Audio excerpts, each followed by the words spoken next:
Kaixo, guain Marita Ander gara eta pilotari buruz hitz egitera gatoz.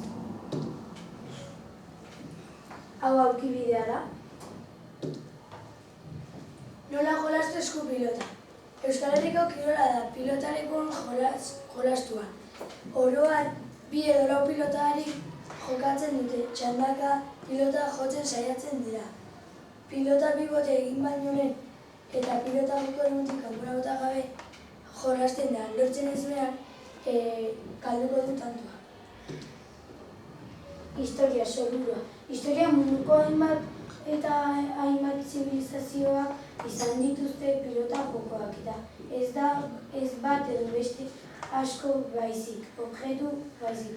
Objektu biremen mugikorra egiteko. Hainbat gai erabili izan dira, landareetatik ateratako materialak, hainbateratako zapiak, ariak, larruak, esteak, gomak. Buruzko jokoak izaten ziren hau da, jokalari bat beste baten aurka. Pilotaleku laukizuzen batean jokatua da. Pilotaleku hormadunak 10 metro garai, 10-11 metro zabal eta 30-40 metro luze izaten dira. Hemen ustez dute pilotaleku bat. Pilotaleko ospetsuak. Hau aritua talde pilotalekua da, Zalontzen aula. Hau Asterena pilotalekua, Eibarren. Hau Atano 3. Donostian. Beotibar pilotalekua Tolosan. Lauri pilotalekua Iruñan eta 20 pilotalekua Gasteizen.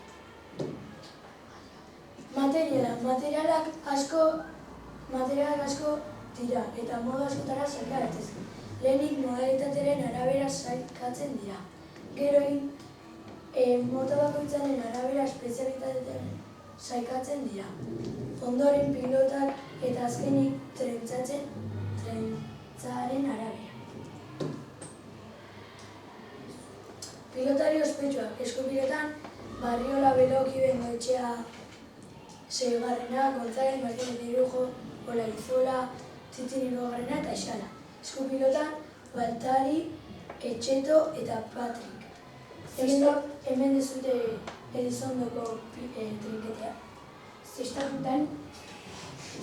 puntan Iñaki Osa, Andoni Arriaga, Julen Bereikua, Alexia Rekalde, Erik Irastolza, Imanol López eta Gotzon Emi.